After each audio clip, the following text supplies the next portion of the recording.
한 젊은 여성이 늦은 밤 문자 메시지를 보낸 후 사라집니다. 그리고 며칠 뒤 가족 친구들이 끔찍한 발견을 발견하게 됩니다. 이제 한 남성이 수감되어 있습니다. 하지만 반전이 있습니다. 그는 살인 혐의로 기소되지 않았습니다. 그리고 경찰은 이 사건이 아직 끝나지 않았다고 말합니다. 저는 안자네트 레비이고 여기는 크라임픽스입니다.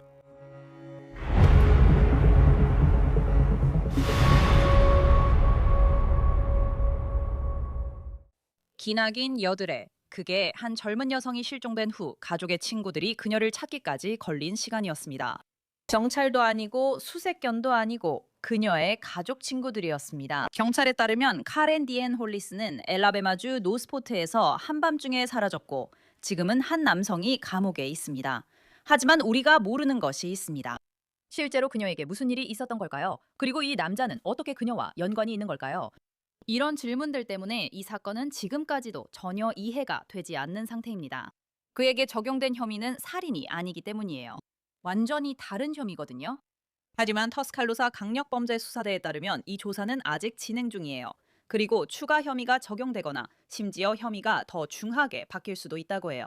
그리고 이 수사에 영향을 줄 수 있는 세부 사항들도 함께 살펴볼 거예요. 그녀가 마지막으로 보낸 문자 메시지, 그리고 그녀의 남자친구가 무슨 일이 있었는지 말한 내용도 저희가 가지고 있어요. 그리고 가장 중요한 건 카렌의 시신이 어떻게 발견되었는지예요. 그 발견으로 이어진 핵심 전자증거에 대해서도 말씀드릴게요. 잠깐 돌아가 볼게요. 이 이야기는 복잡해요. 이 사람은 카렌 홀리스예요. 그녀는 23살이었고 파란 눈에 금발머리, 키는 약 167cm, 몸무게는 약 45kg 정도였어요. 엘라베마주 법 집행청에 따르면 그녀는 5월 8일 자정쯤 엘라베마주 놀스포트에서 마지막으로 목격됐어요. 이곳은 버밍햄에서 약 60마일 떨어져 있습니다. 이제 경찰이 공개한 중요한 정보가 있어요. 경찰은 홀리스가 판단력을 흐릴 수 있는 의학적 질환을 가지고 있었다고 말했어요. 그래서 그녀가 집에 돌아오지 않자 가족들은 금방 걱정하기 시작했어요. 그녀의 언니가 실종 신고를 했고 지역 언론에 이렇게 말했어요. 저는 기분이 좋지 않았어요. 아무것도 먹지 못했고 잠도 잘 수 없었어요. 그녀의 안전이 걱정돼서 아무것도 할 수 없었어요. 터스칼루사 강력범죄 수사대에 따르면 초기 증거에서 범죄가 연루되었을 가능성이 제기됐어요.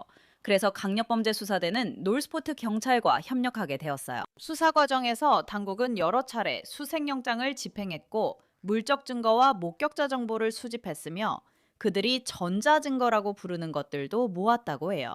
수사선상에 오른 인물이 특정되었지만 그 시점까지 카렌은 발견되지 않았어요. 그래서 용의자는 있었지만 시신은 없었던 거죠. 이 모든 과정에서 우리는 카렌이 실종되기 전 무슨 일이 있었는지에 대해 더 많이 알게 되었어요. 카렌의 남자친구 제커리 슬로터는 CBS 42와의 인터뷰에서 카렌이 밤 11시쯤 자신에게 문자를 보냈다고 말했습니다. 그리고 카렌은 리스 피넛버터컵을 사러 가겠다고 했고 몸이 좋지 않다고 했어요. 그리고 그게 그녀가 그에게 마지막으로 보낸 문자라고 해요. 자커리는 CBS 42와 인터뷰에서 잠에서 깬 뒤 새벽 4시에 카렌에게 전화했지만 그녀가 받지 않았다고 했어요. 그리고 오전 5시에 형사들이 그의 문을 두드렸어요. 슬로터는 뉴욕 포스트 인터뷰에서 경찰이 찾아와 자신의 용의자로 봤다고 밝혔어요. 그는 또 CBS 42와의 인터뷰에서 보석 보증인이 과거 가정폭력 혐의 때문에 카렌 홀리스에게 연락하지 말라고 지시했다고 말했지만 저희는 그 과거 기록을 직접 확인할 수 없었어요. 하지만 슬로터는 그들이 화해했다고 말해요. 그는 저는 전화 한 통이면 바로 갈 수 있었는데 그녀는 그럴 기회조차 없었고 저는 그 자리에 없었어요. 라고 매체에 말했어요. 그래서 상황은 그렇게 되어 있었어요. 경찰이 수사 선상에 오른 인물은 있었지만 시신도 없고 가족들에게 답도 못했어요. 그런데 5월 16일 카렌이 사라진 지 8일 만에 변화가 있었어요. 엘라베마주 법집행국과 놀스포트 경찰에 따르면 그녀를 발견한 것은 경찰관들이 아니었어요. 카렌의 가족 친구들이었어요. 그들은 그린 카운티의 한 지역을 수색하고 있었어요. 폭력 범죄 전담반에 따르면 그 지역은 전자증거를 통해 확인된 곳이었어요. 카렌 홀리스 가족의 한 친구가 식스뉴스에 말하길 가족이 그린 카운티에서 그녀의 휴대전화 위치 신호를 확인했다고 했어요. 그래서 그들은 일요일에 카렌을 찾으러 갔어요. 제시 딕스는 식스뉴스에 카렌의 발만 볼 수 있었고 그녀의 나머지 몸은 큰 검은색 쓰레기 봉투로 덮여 있었다고 말했어요. 수사선상에 오른 인물은 즉시 구금되었어요. 그 사람이 바로 렌델 드전이에요. 그는 44세이고 현재 터스컬루사 카운티 구치소에 수감 중이며 현금 보석금은 15,000달러로 책정됐어요. 하지만 혐의는 시신 훼손이에요. AL.com에 따르면 감시 카메라에서 드저니가 카렌과 함께 그녀가 사라진 밤 아파트를 떠나는 모습이 포착됐다고 해요. 여전히 궁금한 건 카렌 홀리스가 리스컵을 사러 간 후 무슨 일이 있었고 그녀가 어떻게 죽었냐는 점입니다. 그리고 그녀의 죽음과 관련해서 추가로 기소가 이루어질까요? 터스컬루사 강력범죄 수사대에 따르면 엘라베마 법과학부의 부검 결과에 따라 추가 기소가 이루어지거나 혐의가 더 중하게 변경될 수 있다고 합니다. 결국 그 부검 결과가 모든 걸 바꿀 수도 있겠네요. 카렌의 시신이 발견된 뒤 그녀의 언니는 페이스북에 보고 싶어, 마음이 너무 아파, 우리 다시 만나서 낚시하자고 했었는데 라고 글을 남겼습니다. 우리 오빠에게도 내가 보고 싶고 사랑한다고 꼭 전해줘. 너는 영원히 23살이야, 오빠처럼. 또 다른 글에서 그녀는 그녀가 돌아왔으면 좋겠어. 내 일부가 그녀와 함께 떠났어. 라고 썼습니다. 고펀드미 페이지도 개설되어 카렌의 언니와 부모님이 그녀를 장례 지내고 그녀가 받을 자격이 있는 장례식을 치를 수 있도록 기금을 모으고 있습니다. 그 고펀드미에는 그녀는 너무 이른 나이에 가족에게서 빼앗긴 아름답고 멋진 천사였습니다. 라고 적혀 있습니다. 그녀는 모두에게 빛과 기쁨의 등불이었고 그녀의 웃음은 항상 전염성이 있었으며 힘든 상황에서도 항상 웃을 수 있는 방법을 찾았습니다. 그녀는 항상 자유로운 영혼이었고 모두가 사랑하고 함께 있기를 즐겼던 자유분방한 사람이었습니다. 그래서 모두가 궁금해하는 질문, 카렌 홀리스에게 무슨 일이 있었던 걸까요? 우리는 아직 모릅니다. 그리고 당국은 아무 말도 하지 않고 있지만 우리는 은퇴한 형사 지휘관과 이야기를 나눌 예정입니다. 그는 이 모든 것이 무엇을 의미하는지 그리고 앞으로 어떻게 될 수 있는지 이해하는 데 도움을 줄 것입니다. 이 사건에는 정말 많은 것들이 얽혀 있습니다. 그리고 그걸 풀어내기 위해 윌 스빌라르를 모시고 싶습니다. 그는 시카고 경찰청에서 근무했던 은퇴한 살인사건 전담 형사입니다. 그는 이런 일을 정말 수없이 많이 겪어왔습니다. 윌, 이 사건은 정말 비극적입니다. 함께 이야기해 주셔서 감사합니다. 정말 끔찍하고 참혹한 사건입니다. 하지만 제가 읽은 내용을 보면 그들이 범인을 거의 확실히 잡은 것 같아요. 단지 사망 원인과 방식을 기다린 다음에야 시신 훼손 혐의를 더 강화할 수 있을 뿐이죠. 그리고 그 부분에 대해 이야기해보죠. 제 생각에는 시신 훼손 혐의는 그저 이 남자를 붙잡아두기 위해 사용하는 것처럼 보여요. 그들은 좋아, 이 혐의로 그를 잡았어. 이제 부검을 하고 독성 검사 결과를 기다리기만 하면 돼 라고 말하고 있어요. 정말 다행인 건 그들이 그녀의 시신을 빨리 찾았다는 거예요. 그래서 부패가 진행되고 있었던 건 분명하지만 그들은 그녀를 꽤 빨리 찾았어요. 그래서 그녀의 시신이 너무 부패하지 않아서 사망 원인과 방식을 알아내는데 문제가 없을 거예요. 그게 바로 그들이 100% 찾고 있는 거예요. 사망 원인과 방식, 시신 훼손 혐의에 대해 당신이 말한 게 완전히 맞아요. 분명히 엄청난 양의 정보가 있고 엄청난 양의 증거가 있어요. 읽어보니 물적 증거와 인터뷰가 있더라고요. 전자 증거도 있는데 이게 해당 지역을 어느 정도 특정하고 움직임을 추적할 수 있게 해주죠. 그리고 여기서 피해자의 움직임도 추적할 수 있습니다. 그래서 그들이 쉽게 상당한 근거를 확보할 수 있었다고 생각해요. 그녀가 그와 함께 있었고 그가 그녀를 이동시켰다는 점에서요. 사망 원인과 방식이 밝혀지기 전엔 살인 혐의를 뒷받침할 상당한 근거가 없어요. 당신 말이 맞아요. 그들이 그걸 기다리고 있죠. 이 사건에서 제가 특히 주목하는 점은 사건이 더 진행되면 더 밝혀질 수도 있겠지만 그녀의 가족은 뭔가 정말 잘못됐다는 걸 바로 알아챘어요. 그리고 항상 아시다시피 누군가 실종 신고가 되기까지 시간이 좀 걸리는 경우가 많은데 이 사건은 그렇지 않았어요. 그들은 그녀가 판단력을 흐릴 수 있는 어떤 의학적 질환이 있다고 말했어요. 카렌에게 무슨 일이 있었던 것 같으세요? 혹시 정신 건강 문제나 발달 장애가 있었을 거라고 생각하세요? 그들이 즉시 이건 뭔가 잘못됐다고 느낀 이유가 뭐라고 생각하세요? 글쎄요, 그게 정신 건강 문제일 수도 있고 인지적인 문제일 수도 있겠네요. 하지만 이 보고서를 보며 인상 깊었던 건 그녀가 전 남자친구에게 마지막으로 나 땅콩 버터컵 사러 갈 거야 라고 문자한 점이에요. 그 말은 또는 제게 암시하는 건 아마도 그녀가 당뇨병이 있고 저혈당 증세를 겪고 있었을 수도 있다는 거예요. 좋은 지적이에요. 그런 상황이면 사고방식이 달라질 수 있습니다. 지금 25살인 제 딸이 7살 때부터 일형 당뇨병을 알아와서 잘 압니다. 그래서 혹시라도 저혈당이 올 때를 대비해서 저희는 모든 차에 사탕이나 포도당전 같은 걸 항상 비치해 두고 있어요. 왜냐하면 그게 사고방식에 영향을 줄 수 있어서 저는 이 상황에서 당뇨병 쪽으로 생각했어요. 제가 틀릴 수도 있지만 제 눈에는 그렇게 보였어요. 그러니까 여기서 연결고리를 찾아보죠. 우리가 아직 모르는 게 많으니까 지금은 점을 이어가고 있는 거예요. 이게 혹시 카렌이 혈당이 낮아서 땅콩버터컵을 사러 나간 걸까요? 그리고 우리 둘 다 이제 우리는 이걸 맞춰보고 약간 추측도 해보고 있는 거잖아요. 근데 혹시 카렌이 남자친구한테 문자 보내면서 그냥 땅콩버터컵을 사러 나간 걸 수도 있을까요? 그리고 어떻게든 랜더 디즈니라는 남자가 카렌을 만나서 약해 보이는 사람을 보고 그녀를 납치한 걸 수도 있잖아요. 제 말은 혹시 그런 일이 여기서 일어난 걸까요? 실제로 그런 일이 있었을 수 있습니다. 저희는 추측 중이지만 제 이해로는 그들이 같은 아파트 단지에 살았던 것 같습니다. 아마도 예전에 서로 안면이 있었을 수도 있습니다. 그냥 우연히 지나치면서 인사하는 정도였을 거예요. 그 이상은 아니고요. 이웃을 보면 인사하거나 그런 식으로요. 아마 그녀가 몸 상태가 좋지 않았을 수도 있죠. 그리고 저는 저혈당 증상이 어떤지 알고 있습니다. 다시 말씀드리지만 저희는 그 부분에 대해 추측하고 있는 겁니다. 하지만 그럴 때 매우 혼란스럽고 누구와도 차를 탈 수 있습니다. 와, 정말 무서워요. 그래서 그들은 곧 잘못됐음을 알아차려요. 그리고 아시다시피 그들이 이렇게 빨리 용의자를 특정할 수 있었던 것도 이 사건에서였어요. 그리고 요즘은 카메라가 어디에나 있으니까 이번 사건에서도 감시 카메라 영상이 큰 역할을 하게 될 거라고 보시나요, 윌 씨? 그건 분명히 보게 될 겁니다. 그리고 말씀하신 대로 그들은 이 남성을 주목 인물로 아주 빠르게 특정했죠. 이 사건에서 다행인 건 많은 실종 사건에서 늘 답답한 초동 대응이 이번에는 제대로 이루어졌다는 점입니다. 시카고 경찰청에는 수년 동안 성인이 24시간 이상 사라지지 않으면 실종 신고를 할 수 없다는 규정이 있었어요. 저는 그게 말도 안 된다고 생각합니다. 사람들이 이제는 성인 실종자에 대해 다른 요인이 없거나 특별한 정황이 없으면 기다릴 수도 있다는 생각을 받아들이기 시작했어요. 하지만 이 경우처럼 특별한 상황에서는 신고된 시점부터 바로 시작해야 한다고 생각합니다. 그 사람이 15시간, 10시간, 20분 후에 나타나면 사건을 종결하면 됩니다. 중요한 건 수사 초기 시간을 놓치지 않는 것입니다. 이번 사건에서는 시간을 놓치지 않았고 이 남자에게 불리한 증거도 많다고 생각합니다. 그녀는 발견됐어요.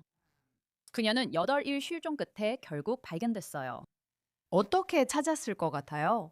휴대폰 위치 추적이나 영상, 흔적 같은 걸로 움직임을 추적해서 찾았다고 생각하세요? 전직 형사로서, 은퇴한 형사로서 불쌍한 카렌의 유해를 어떻게 찾았는지에 대해 어떻게 생각하세요?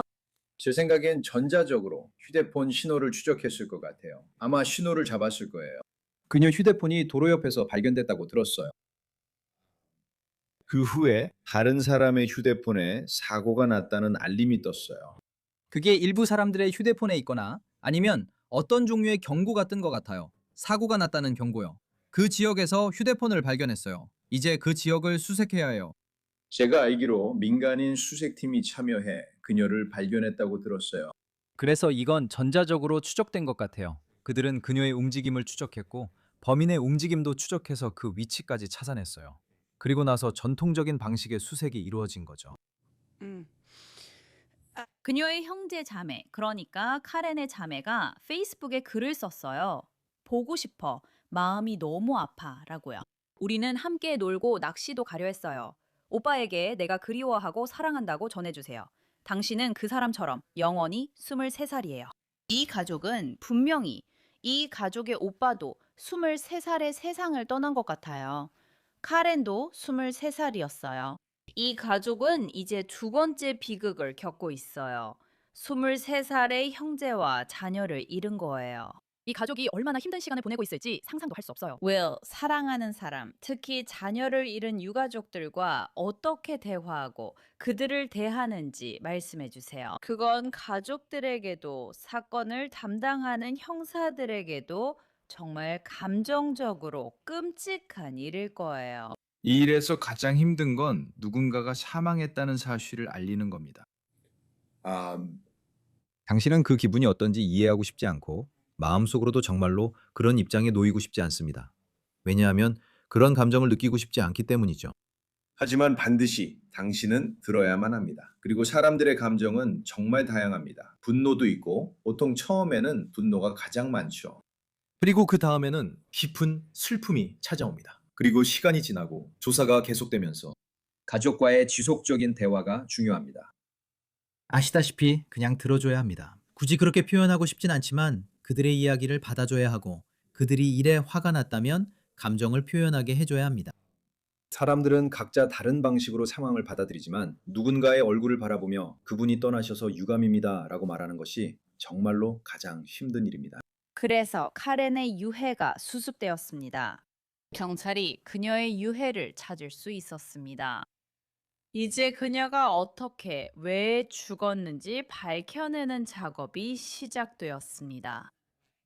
앞서 말씀드렸듯이 그녀는 사라졌었습니다. 8일 동안 실종 상태였어요. 그래서 날씨 조건과 그녀의 유해가 발견된 상태에 따라 그녀의 유해에서 여전히 많은 증거가 남아있을 수 있습니다.